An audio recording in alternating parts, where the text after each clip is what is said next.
Well, good morning, guys. You can see I'm a little sunburned from laying out in the field goose hunting with my kid, which was a much needed break for my sanity. I wanted to make this video to let you know, man, there's going to be, if you want to be an owner-operator, I've told you before, not many make it past a couple years.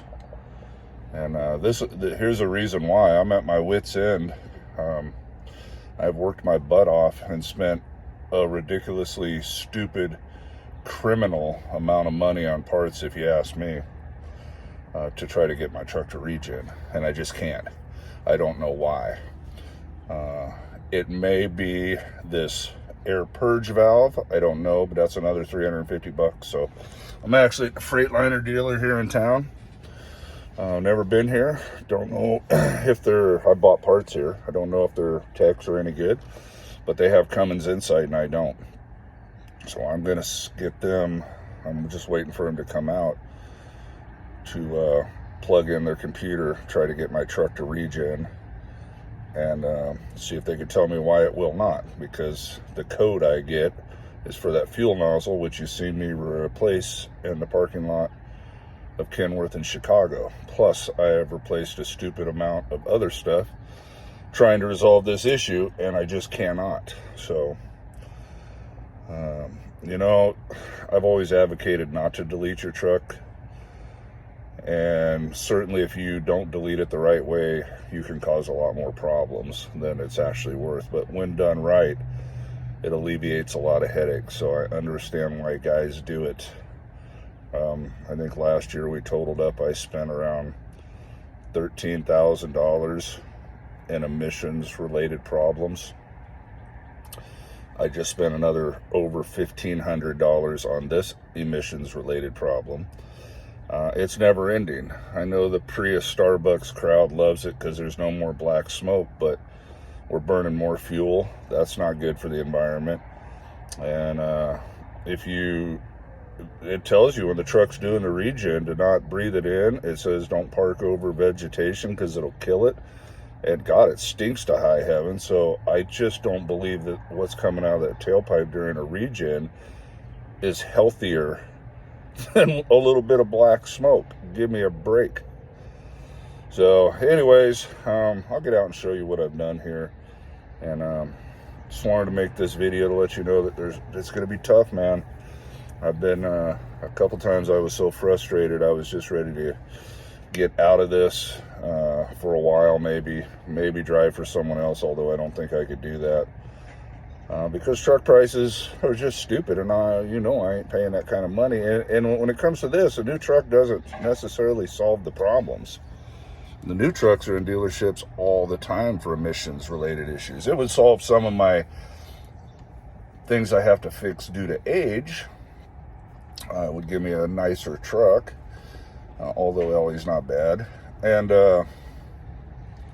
but this emission stuff, they have as many headaches with the new ones as they do, like I do with my 10-year-old one. They're in the truck, in the shop all the time for emission stuff.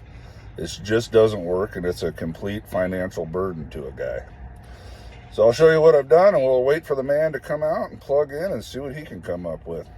See you in a minute. So if you watch the ride along video, I replaced this. That's the code for it. It was $450. The exhaust bellow, which you can't see, but it's the flexible pipe down there. It had a hole in it, so I replaced that. $325. Then when I went into regen, I had some leaks out of this clamp and that clamp. Well, this thing was so gunked up, and the downpipe was kind of gunked up, and both of them had a little chip at the bottom where it was leaking, so I went ahead and replaced that. This was $200. Not terrible. This little 2-foot pipe here, $425. You know, I ain't for government oversight, but that's just robbery, guys. I don't know what else to say. So the only other thing is there is an air valve over here that's supposed to purge the air out of this fuel line when the regen's done. From what I can gather, I don't know. Not a lot of information on it. I'm not sure if it also adds air to it for more pressure during the regen. I don't know. I know one thing, it's $350. Come on over here. So see that air line going right there? Can't really see the valve, but that's the valve. It's got a fuel line, this electrical connector, and it's about this big. It's $350. The only thing I did, I unplugged it to make sure that ain't corroded. And then I took that air line off and started the truck, and it's hooked right to the air dryer. So it has a ton of air pressure as soon as you start it. Even though the air tanks were empty, there's 60, 70, 80, maybe 100 pounds of air blowing out of there. So I know it's getting air, but I'm not just gonna keep replacing crap. So hopefully this guy can, I need to download Insight and all that. I think it's free. I just haven't got to it, and I'm not really the computer man, to be honest with you. So I'm gonna pay these guys a couple $100 to plug in, see if they can get the truck to regen. It just never ends. I mean, if you followed my videos, I mean, I replaced the EGR cooler. That's $2,200. This valve, the EGR valve, was $1,600. I put a new DOC filter in the truck. That was $2,300. And the DPF filter I replaced about a year ago, and that was around $1,800. So I understand why guys delete their trucks, because you delete your truck, all this goes away, and you got a lot more money in your bank. And I don't go to California. I try to do things the right way, and I don't want to be an outlaw, but at some point you just say, what the hell? So we'll see what this guy can come up with. I'll let you know. See you, bye. Well, he thought there was a leak or something in the shutoff valve, but that didn't pan out. So now he thinks he's narrowed it down to some sensor that's just reading, it's like stuck or something. Because there's no fuel and no air in this sensor. He says it's still saying there is fuel and air. And I don't know what sensor it is, but it's somewhere near the shutoff valve. But he didn't say it was the shutoff valve. He's going in to see if they got it or can get it. I don't know. So basically got to have all this stuff to work on trucks, right? We'll see what the guy comes up with. Nice young man, seems pretty knowledgeable. Yeehaw! Isn't being a owner-operator fun? Alright, we'll let you know. Alright, we're all done at Freightliner. He says it is a sensor, another $200 sensor. If they don't have the sensor, it'll be here tomorrow, midday. So I'll go home and pull the sensor out, and then we'll have it to match it up. He says I should just be able to put the sensor in and the truck will regen. He doesn't need to recalibrate nothing with the Insight and whatnot. We're just building up air pressure and about ready to head to the house. So the saga continues until tomorrow. See you, bye. Well, we got the sensor that's supposedly bad out. Wasn't too bad. It goes down in there. And this wire here plugs into it. No corrosion. I did even clean it up with a little bit of a electrical cleaner. Basically mild brake cleaner.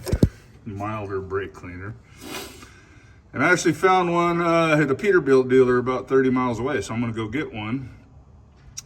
I'm told Freightliner, you know, hey, I gotta do it. And they're like, yeah, no problem. Don't worry about it. If it fixes it, they'll just keep the sensor on hand.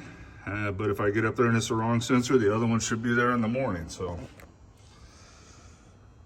we're gonna go try it and see if this thing will regen and maybe get back to work.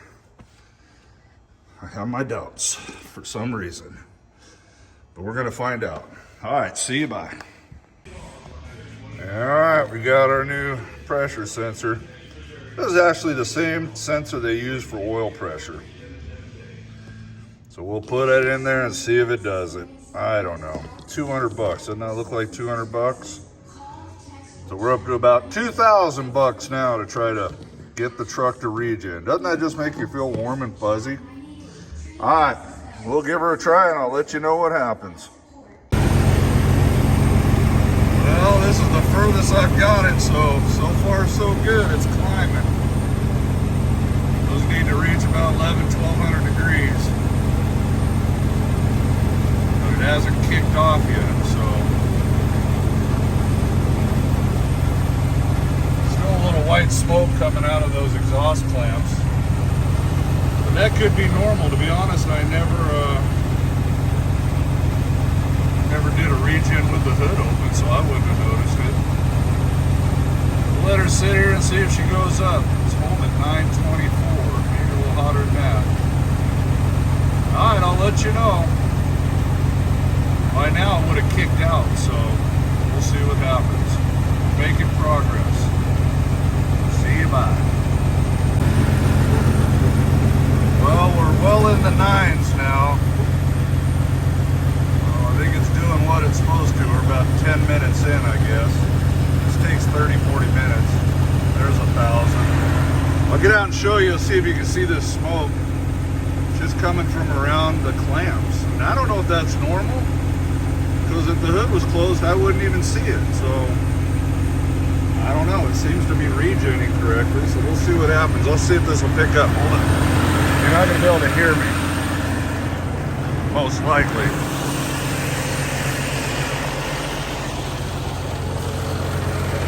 Never thought I'd be happy about a truck regenerating.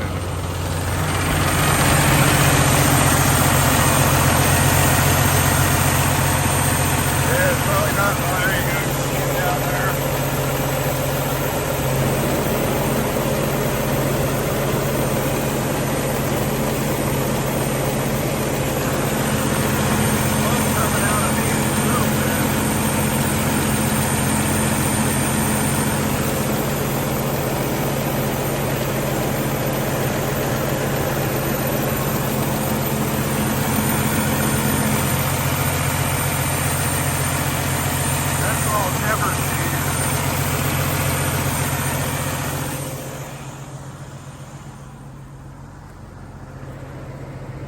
Oh yeah, good and stinky back here, so it's doing its regen.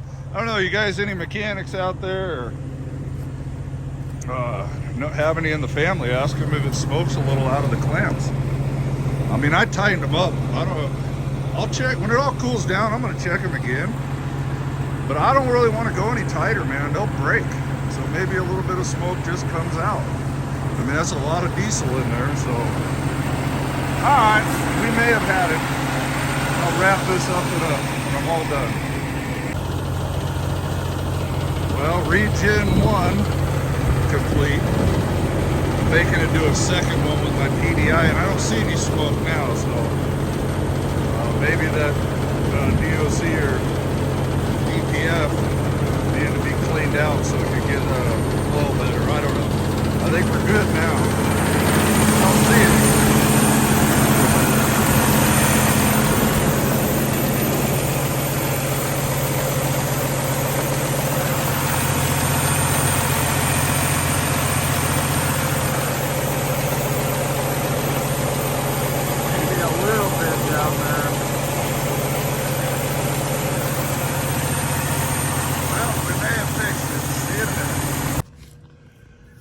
Well, we're good to go.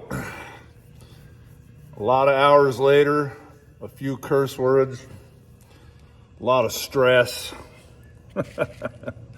Man, so this game can beat you sometimes. It'll beat you down. So when you get knocked down, just get up again and go. It looks like we're good. Both regens went good. No codes, no nothing.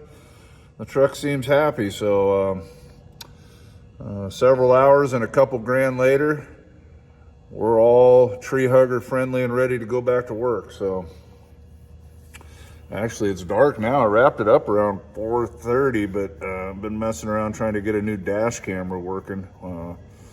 So that actually took longer than this, but that's another story. And we never did get it. The wife's gonna have to figure that out. My dash camera broke about a week ago, so I'm dash camera-less, and I don't like that because they're a good thing to have. The forward-facing ones, they can really save your butt. So ordered this Nextar one. It's supposed to be the bomb, but she can't get it to work right, and then the thing doesn't record when the truck's not moving. unless it gets hit. And I'm, well, that's stupid. I want it recording all the time. That way, if somebody hits somebody else, maybe I can help them and, you know, get them the footage or whatever. I don't know. But looks like we got, well, we do have a load up to just a little bit south of Toledo, Ohio, which is good because up by Detroit, where I like to go. But it looks like it's at Kinder Morgan, and I hate that place. You guys have been out there, know why. Just dusty. Well, it'll be dusty tomorrow. I don't mind that. I almost won't go out there anymore if it's been raining, because they spray the road down with this crap that it's like the water they use to cool the coils, and it just a disaster on your truck. So during the dry, I don't mind it as long as there hasn't been a water truck on it. And then if there's been a water truck on it, oh God, you're screwed. That's what you are. So that one is there, but Taylor's gonna see what he can get me when he comes in at 7 in the morning. If anything else is up on the grab board it's better, he'll get me that. If not, looks like we're gonna go to Toledo. So I gotta get back to work. I don't think I'll make enough money to cover what I've lost this week, because I'm gonna lose a loop at least. So I'll probably go up to Toledo there, get something out of Detroit, come back and call it a week, because we've already lost a day. So we're out a couple grand, and we lost a couple grand on a loop. So this will be a hopefully catch up and break even type of week if nothing else breaks on Ellie. So we'll see how it goes. So all right, y'all, just wanted to do this little video clip of all this to let you know that if you've gone through this or whatever, you're going through this, you're not alone. We all go through it. Trucking is far from perfect. It's very tough, despite what the YouTube experts out there. This is not all roses, rainbows, and hellcats. It's far from that. Here in the real world of trucking, you got to be half crazy to do this. I'm telling you right now. I've said it a million times. Don't get in this for the money.